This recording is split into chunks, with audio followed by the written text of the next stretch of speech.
Todo a nuestro alrededor es lógico y racional. Pero ¿qué ocurre cuando nos encontramos un objeto que no tiene una explicación y que está fuera de su tiempo en la historia? Acompáñame a conocer esos objetos y sé bienvenido a Mystery Warrior.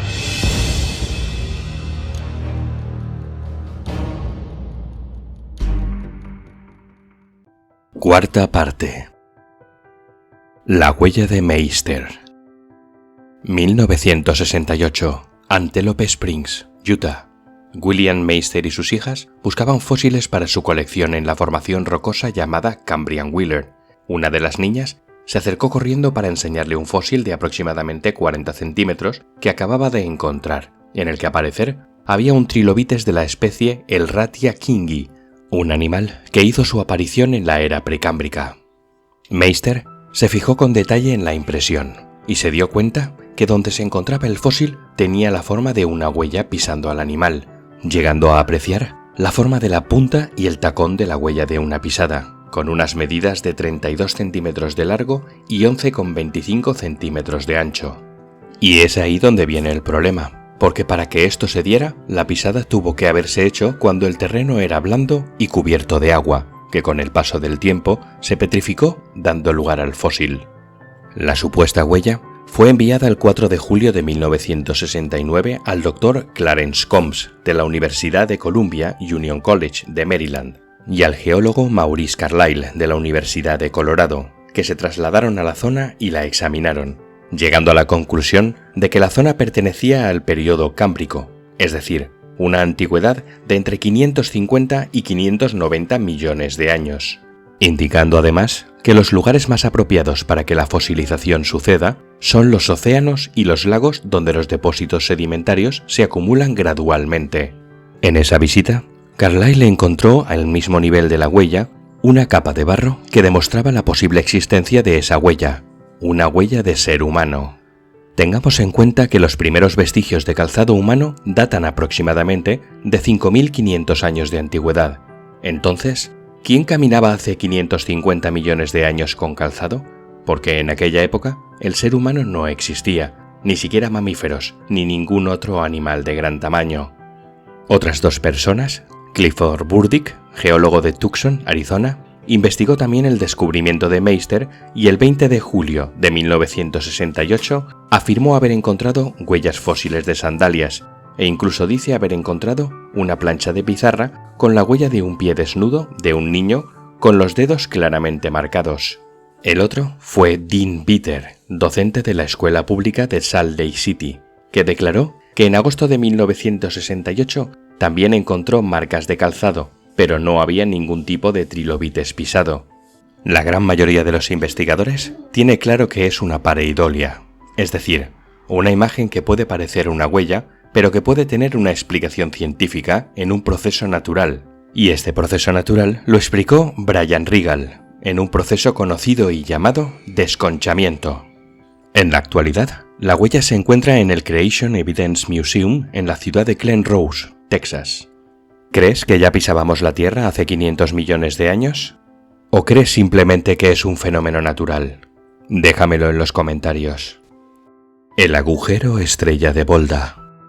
Viernes 30 de noviembre de 2007, en la localidad de Volda, condado de Møre og Romsdal, Noruega, un grupo de trabajadores llamados Buddy Broid y Ole Gunnar Krobel, de la empresa K.A. Austad Volda, estaban excavando para construir un estacionamiento de un comercio local.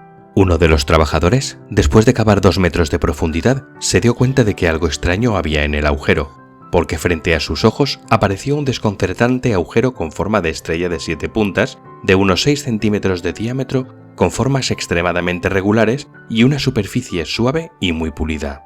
Podía ser un agujero creado por la naturaleza, pero ¿desde cuándo la caprichosa naturaleza hace agujeros con formas imposibles? La respuesta es nunca. Los trabajadores, que reconocieron que jamás habían visto algo igual, llegaron a excavar a más profundidad, cerca de 5 metros, para determinar la longitud y el origen de tan sorprendente hallazgo. No llegaron a ver dónde terminaba, y solamente pudieron determinar que el agujero entraba en un ángulo de entre 20 y 30 grados.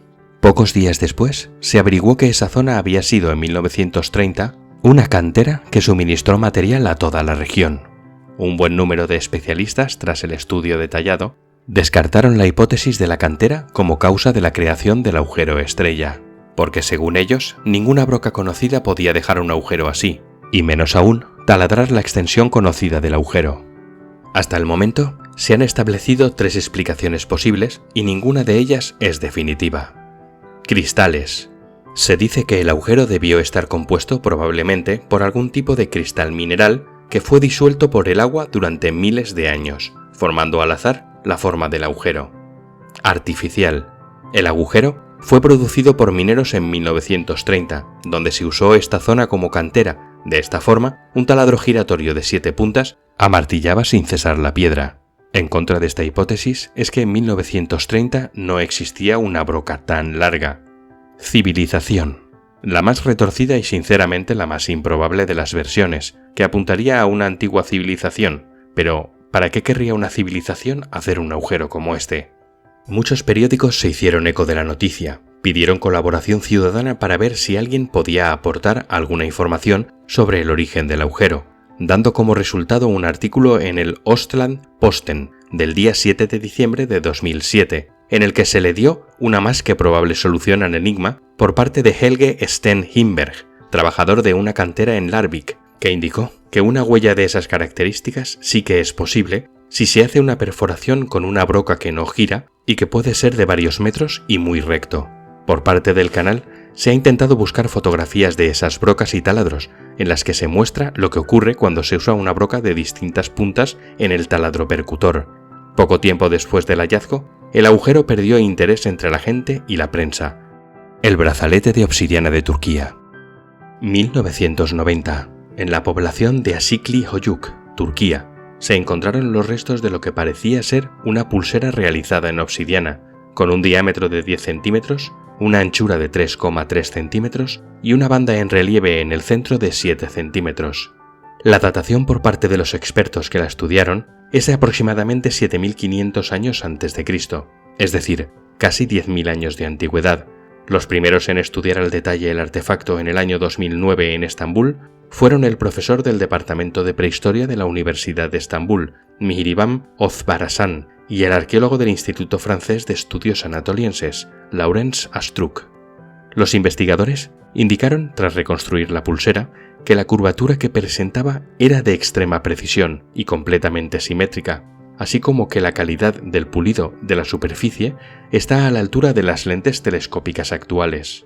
No dudaron en involucrar también en la investigación al laboratorio Laboratoire de Tribologie et Dynamique des Systèmes, también conocido como LTDS, que emplearon métodos de alta tecnología para estudiar la superficie del brazalete y sus características microtopográficas, con el único fin de revelar cada trabajo realizado en la superficie del objeto. Revelaron la increíble experiencia técnica del artesano que la realizó, una habilidad altamente sofisticada para la prehistoria y que está a la par con las técnicas empleadas en la actualidad.